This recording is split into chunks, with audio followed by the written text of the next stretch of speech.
Queridos hermanos, iniciamos la lección divina de este día viernes 17 de enero en que celebramos la memoria de San Antonio Abad. Por la señal de la Santa Cruz de nuestros enemigos, líbranos, Señor Dios nuestro, en el nombre del Padre, y del Hijo, y del Espíritu Santo. Amén. Señor mío y Dios mío, creo firmemente que estás aquí, que me ves, que me oyes, te adoro con profunda reverencia, te pido perdón de mis pecados y gracia para hacer con fruto este tiempo de lección divina. Madre mía Inmaculada, San José, mi Padre y Señor, Ángel de mi guarda, interceded por mí. Continuamos en este día viernes con la lectura de la carta a los Hebreos. Leemos el capítulo 4, versículo 1 al 5 y 11. Hermanos, mientras está en pie la promesa de entrar en el descanso de Dios, tengamos cuidado, no sea que alguno se quede fuera, porque a nosotros también se nos ha anunciado este mensaje de salvación, lo mismo que a los israelitas en el desierto, pero a ellos no les sirvió de nada oírlo, porque no lo recibieron con fe. En cambio, nosotros que hemos creído, ciertamente entraremos en aquel descanso, al que se refería el Señor cuando dijo: «Por eso juré en mi cólera que no entrarían en mi descanso». Los trabajos de Dios terminaron con la creación del mundo, ya que al hablar del séptimo día, la Escritura dice que Dios descansó de todos sus trabajos el día séptimo, y en el pasaje de que estamos hablando, afirma que no entrarían en su descanso. Apresurémonos, pues, a entrar en ese descanso, no sea que alguno caiga en la infidelidad, como les sucedió a los israelitas. Palabra de Dios. Qué importante es darnos cuenta que lo que nos está diciendo la carta a los Hebreos es que no existe una salvación asegurada. Ninguno de nosotros puede decir, mientras está peregrino en este mundo, que tiene ya la salvación asegurada. La salvación se nos ha entregado, y esa es la razón por la cual yo vivo con esperanza. Esa es la razón por la cual además yo vivo con alegría, porque soy consciente de haber recibido el don de la salvación, pero no significa de ningún modo que yo no tenga la libertad de desechar la salvación. Cuando tú escuchas a una persona, y lamentablemente hace pocos días tenía que escuchar a una persona que decía: no, yo estoy convencido que todos se salvan. Bueno, hermano mío, tú eres muy libre de tener la opinión que te dé la gana, claro, por supuesto, pero saber que tu opinión no va a cambiar la realidad. Y si una persona dice: no, yo creo que Dios va a salvar a todos, no, Dios salva a todo el mundo. Ok, en ese minuto lo que ha dicho esa persona es: yo no creo en la revelación, yo no creo en la palabra de Dios. Lo cual se vuelve sumamente extraño porque cree en la salvación que ha sido revelada, pero no cree en las palabras del Señor que son tan claras respecto a la posibilidad de la perdición. Oye, si algo hay constante en el Evangelio es justamente mostrarnos cómo llegará el día del juicio, y unos serán salvados y otros no. Estas no son palabras interpretativas. No, es que a mí me parece que lo dijo el Señor. Si algo la Escritura es clara, es en esto, en que cada uno de nosotros tiene la libertad de elegir su vida, y que si elegimos seguir el camino del Señor, vamos a alcanzar esa salvación, y que ese camino del Señor no es imposible, y no es una cosa que, ¡ay, qué brutalidad!, no es imposible para todos nosotros. No, todo el contrario, el Señor ha aplanado los caminos, ha bajado las colinas, ha hecho las sendas tortuosas rectas. ¿Para qué? Para facilitarnos el camino a la salvación. Esa salvación la está presentando en este momento la carta a los Hebreos, referida al descanso y relacionada al descanso de Dios en el séptimo día, lo cual es precioso. ¿Por qué? Porque nos hace reflexionar sobre esa salvación como el descanso del alma. El descanso del alma que efectivamente en esta vida tiene que agotarse, porque es difícil caminar en este mundo, porque nos requiere esfuerzo, porque lleva al agotamiento. Y qué precioso es trabajar con la mirada puesta en el descanso.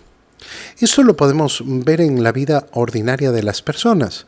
Oye, ¿cuántas personas hay que pasan trabajando con el anhelo de que lleguen sus vacaciones? Hoy en día tú ves cómo las personas planifican además sus vacaciones con tanta anticipación y ya tienen programado el siguiente viaje que van a realizar dentro de no sé cuántos meses y tienen el anhelo y el deseo de llegar a ese momento, a esa vacación, y eso de alguna manera impulsa su trabajo, impulsa su esfuerzo, su sacrificio para pagar las cuentas del viaje. Muy bien, qué bonito. Pero hay muchos que se pasan la vida en esto, se pasan absolutamente la vida en esto, anhelando su siguiente vacación. Es como vemos que funcionan muchas personas semana a semana. Y tú los ves y el día miércoles que anhelan, que llegue el viernes para ya poder descansar. Y sí, está inscrito ahí en el corazón humano ese deseo de llegar al descanso, pero abrir los ojos y darnos cuenta que el Señor nos propone un descanso verdadero, un descanso definitivo. ¿Cómo lo expresa la carta a los Hebreos que estamos leyendo? Mientras está en pie la promesa de entrar en el descanso de Dios, tengamos cuidado. No sea que alguno se quede fuera. No puede ser más claro. No puede ser más claro lo que está diciendo, es decir, oye, claro, nosotros hemos recibido la salvación, hemos recibido el bautismo, somos hijos de Dios y por tanto herederos del reino, es decir, que ya se nos ha entregado la entrada en ese descanso, pero cuidado que eso no es lo que garantiza que entrarás, porque después de haber recibido la gracia viene tu vida, tus decisiones, la de cada uno de nosotros, y por eso tengo que tener cuidado de no perder esa salvación. A nosotros también se nos ha anunciado este mensaje de salvación, lo mismo que los israelitas. Pero resulta que, como estaba recordando anteriormente la carta a los Hebreos, los israelitas no les sirvió escucharlo. ¿Por qué? Porque ojalá hubieras escuchado mi voz, ojalá escucharas la voz del Señor, ojalá escucharas mis palabras, pero no les sirvió porque no lo escucharon, porque no lo recibieron con fe. Y entonces, claro, yo puedo haber recibido el mensaje de la salvación. Hay muchas personas que se confunden mucho entre el saber y el ser. ¿Qué quiere decir esta diferencia? Una cosa es saber que yo tengo que amar a Dios sobre todas las cosas. Otra cosa es hacerlo. No, yo sí sé que Dios es lo primero, lo más importante, amar a Dios sobre todas las cosas. Sí, está muy bien que lo sepas. La pregunta es si lo haces. Cuando a mí me toca conversar, como lo hago todos los días con muchas personas, sobre todo en la confesión, y los ayudo a analizar profundamente su conciencia, muchas veces ocurre esto, que hay un saber, no, yo sé esto, y lo tienen confundido con el hacer, con el ser. Está muy bien el saber, porque el saber me tiene que conducir al hacer, pero puedo quedarme perfectamente en el saber e incluso engañarme a mí mismo que con el saber basta. No, yo puedo saber muy bien lo que es bueno y lo que es malo, yo puedo saber muy bien lo que me hace bien y lo que me hace mal, pero no por eso lo hago. ¿Y qué es lo que tengo que procurar en mi vida? Hacerlo. Hacer lo que me pide el Señor. En cambio, nosotros que hemos creído, ciertamente entraremos en aquel descanso al que se refería el Señor cuando dijo: Por eso juré en mi cólera que no entrarían en mi descanso. Y aquí entramos en esa parte que decíamos, ese descanso del Señor. Y recuerda la carta a los Hebreos, cómo los trabajos de Dios terminaron en el séptimo día y descansó de todos sus trabajos. Y bueno, entonces de eso estamos hablando.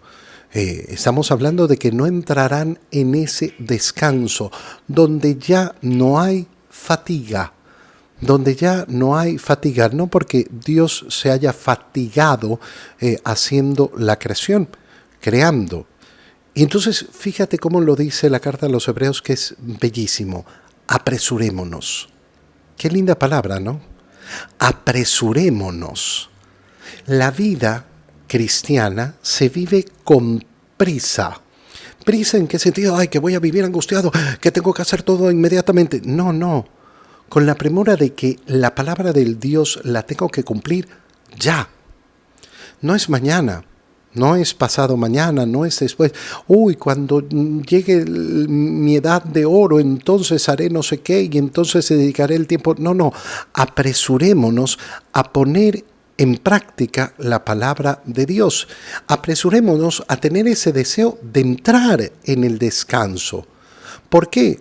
Porque si yo no tengo esa prisa en mi corazón, no vaya a ser que me entre la infidelidad, que decida no caminar en el camino del Señor. En el Evangelio, leemos el Evangelio de San Marcos, capítulo 2, versículos 1 al 12. Cuando Jesús volvió a Cafarnaúm, corrió la voz de que estaba en casa, y muy pronto se aglomeró tanta gente que ya no había sitio frente a la puerta. Mientras él enseñaba su doctrina, le quisieron presentar a un paralítico que iban cargando entre 4, pero como no podían acercarse a Jesús por la cantidad de gente, quitaron parte del techo encima de donde estaba Jesús y por el agujero bajaron al enfermo en una camilla. Viendo Jesús la fe de aquellos hombres, le dijo al paralítico: Hijo, tus pecados te quedan perdonados. Algunos escribas que estaban allí sentados comenzaron a pensar: ¿por qué habla así? ¿Por qué habla así este? Eso es una blasfemia. ¿Quién puede perdonar los pecados sino solo Dios? Conociendo Jesús lo que estaban pensando, les dijo: ¿por qué piensan así? ¿Qué es más fácil decirle al paralítico: tus pecados te son perdonados? O decirle: levántate, recoge tu camilla y vete a tu casa. Pues para que sepan que el Hijo del Hombre tiene poder en la tierra para perdonar los pecados, le dijo al paralítico: yo te lo mando, levántate, recoge tu camilla y vete a tu casa. El hombre se levantó inmediatamente, recogió su camilla y salió de allí a la vista de todos, que se quedaron atónitos y daban gloria a Dios diciendo: nunca habíamos visto cosa igual. Palabra del Señor. El Evangelio que acabamos de leer lo podemos dividir en 2 partes. La primera es de verdad hermosísima, porque es la fe, la confianza, el esfuerzo que ponen esos amigos del paralítico para ponerlo delante del Señor, y que concluye en esa manifestación tan hermosa. La palabra más bella en el Evangelio que acabamos de leer está justamente en viendo Jesús la fe de esos hombres. ¿De qué hombres? De aquellos que llevan al paralítico. Le dijo al paralítico: hijo, tus pecados te son perdonados. ¡Qué hermoso esto! Porque eso nos invita a cada uno de nosotros a darnos cuenta de cuál es la enorme posibilidad que tenemos de ayudar a nuestros hermanos. Que nuestra fe, que nuestra confianza, que nuestro esfuerzo por hacer apostolado. ¿Apostolado qué significa? Acercar las almas a Jesús. Acercar las almas a Jesús van a producir un gran resultado. Que los esfuerzos que hacemos para traer las almas a Jesús, para llevar las almas a Jesús, para ser apóstoles de Cristo, nunca van a pasar indiferentes a los ojos del Señor. El Señor observa ese esfuerzo y premia con su gracia. Una gracia tremenda. Oye, ¿qué imagen más bella puede haber que un paralítico? Y claro, si nosotros hacemos la relación y entramos en esa lectura más profunda, más espiritual, este hombre paralítico representa a ese que está paralizado por el pecado, a ese que está esclavizado por el pecado y que no tiene verdadera libertad. El paralítico no puede hacer nada, va ahí en la camilla. Son los amigos los que se esfuerzan, los que deciden llevarlo hasta la cima de la casa, hasta el techo. Son los amigos los que deciden romper el techo, hacer un agujero y descolgar al paralítico delante de Jesús. Y ese esfuerzo que realizan es maravilloso. ¿Por qué? Porque lleva a la gracia del perdón de los pecados. Después vendrá la sanación física. Y empieza entonces esa segunda parte. Esa segunda parte que nos va a hacer reflexionar sobre lo más maravilloso, que no es la curación del paralítico, sino justamente ese poder de perdonar los pecados. Algunos escribas, escuchando que el Señor había dicho, tus pecados te son perdonados, comenzaron a pensar, ¿por qué habla así? Eso es una blasfemia. ¿Quién puede perdonar los pecados sino solo Dios? ¿No te suenan familiares estas palabras? Porque estas palabras son lamentablemente las que muchos dicen respecto al sacramento de la confesión. Pero ¿cómo va a ser que yo necesite un hombre pecador igual que yo para buscar el perdón? No, yo directamente con Dios no necesito por qué pasar por el sacramento de la confesión. Y sin embargo, las palabras del Señor se van a dirigir a ese poder que tiene sobre la tierra. Sobre la tierra. Y esto es una parte importantísima del pasaje para entender la profundidad del sacramento de la confesión. Conociendo Jesús lo que estaban pensando, les dijo, ¿por qué piensan así? Y entonces les va a plantear una pregunta muy sencilla. ¿Qué es más fácil? ¿Decirle al paralítico, tus pecados te son perdonados? ¿O decirle, levántate, recoge tu camilla y vete a tu casa? ¿Por qué voy a hacer el milagro de que este paralítico se levante? Lo voy a hacer para que sepan que el Hijo del Hombre tiene poder en la tierra para perdonar los pecados. Puede parecer algo muy sencillo y muy simple, pero no es en vano. Las palabras que nos están transmitiendo el Evangelio no son que el Hijo del Hombre tiene poder, sino que el Hijo del Hombre tiene poder en la tierra. Es claro que el Hijo de Dios es el que tiene el poder para perdonar los pecados, pero especifica que ese poder está dado en la tierra, lo cual hace referencia a esa encarnación y por eso utiliza la terminología el Hijo del Hombre. Cuando utiliza la terminología el Hijo del Hombre, ¿qué se está refiriendo? A un hombre. Ese poder que tiene Jesús y que ha demostrado que tiene justamente haciendo el milagro de hacer que el paralítico se levante, es el poder que va a traspasar a sus discípulos. Y lo va a hacer el día de la resurrección. La primera vez que el Señor se aparece a sus discípulos resucitado, ¿qué es lo primero que les dice? Reciban el Espíritu Santo. A quienes les perdonen los pecados, les serán perdonados. Pero ¿cómo puede darnos ese poder? Porque Él lo tiene. Porque Él lo tiene sobre la tierra y lo entrega. Y tiene ese poder y ha demostrado que tiene ese poder, porque ¿qué es más sencillo? ¿Decir tus pecados te son perdonados o decirle al paralítico levántate y anda? Para que entiendan esto, entonces yo te lo mando, levántate, recoge tu camilla y vete a tu casa. Y el hombre lo hizo, demostrando ese poder. Si seguimos adelante con el Evangelio, entonces veremos cómo el Señor le da ese poder que le pertenece a Él, a sus discípulos. Y por eso es que efectivamente existe ese sacramento maravilloso de la confesión. Te doy gracias, Dios mío, por los buenos propósitos, afectos e inspiraciones que me has comunicado en este tiempo de Lección Divina. Te pido ayuda para ponerlos por obra.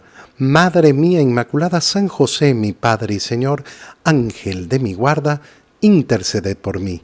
María, Madre de la Iglesia, ruega por nosotros. Queridos hermanos, que el Señor los bendiga y los cuide en el nombre del Padre, y del Hijo, y del Espíritu Santo. Amén. Que tengan todos un feliz día y un feliz fin de semana.